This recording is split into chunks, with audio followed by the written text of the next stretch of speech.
Corona की situation में बहुत सारी वीडियोस और पिक्चर्स वायरल हो रही हैं और उनमें से कुछ ऐसी वीडियोस और पिक्चर्स हैं जो कि दिल और दिमाग दोनों हिला देती हैं।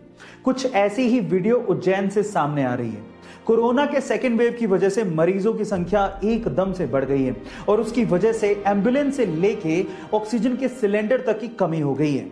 अब सिस्टम पूरी तरह से लाचार हो चुका है, लेकिन उज्जैन के इब्राहिम ने सिस्टम की लाचारी का रोना ना रोके अपने आप पे विश्वास रखा और अपनी पत्नी की जान बचाई। कैसे, मैं आपको बताता हूं। उसने एम्बुलेंस का इंतजार नहीं किया, बल्कि अपने ही ठेले को एम्बुलेंस बनाया, उस पे ऑक्सीजन का सिलेंडर लगाया और अपनी पत्नी को लेकर चल पड़ा और इस तरह से अपनी पत्नी की जान बचाई।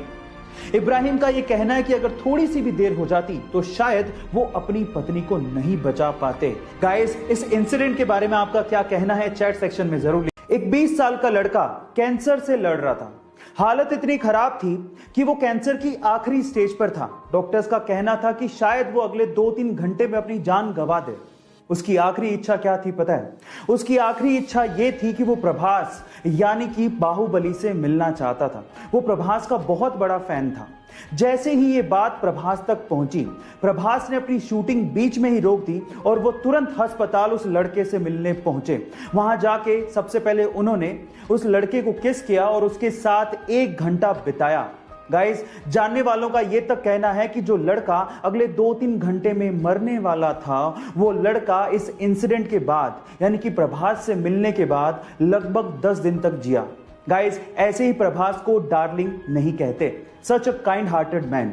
आपको यह सुन के कैसा लगा चैट सेक्शन में जरूर लिखिएगा। और कोरोना के सेकेंड वेव की वजह से आज इंडिया में हालात खराब है और उसकी कहीं ना कहीं वजह हम भी हैं।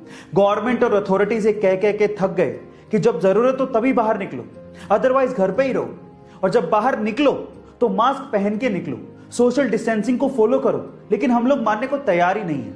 और अगर अब भी आप लोग नहीं मान रहे तो मैं आपसे कुछ कहना चाहता हूं, ध्यान से सुनिएगा। देखिए, आप मास्क पहने ना पहने, घर से बाहर निकलें या ना निकलें, वो आपकी मर्जी है। लेकिन एक बात याद रखना, जब तक जिंदा हो ना तभी तक आप लोगों के लिए एक इंसान हो। जब मर जाओगे ना तो आप लोगों के लिए सिर्फ एक आंकड़ा हो, लेकिन आपके घर वालों के लिए आप पूरी दुनिया हो। इसलिए लोगों के लिए ना सही, सरकार के लिए ना सही, अपनी फैमिली के लिए, अपने घर वालों के लिए कम से कम बाहर निकलो तो मास्क पहनो, सोशल डिस्टेंसिंग को फॉलो करो और जब जरूरत हो तभी बाहर निकलो। Stay safe, stay at home, wear a mask.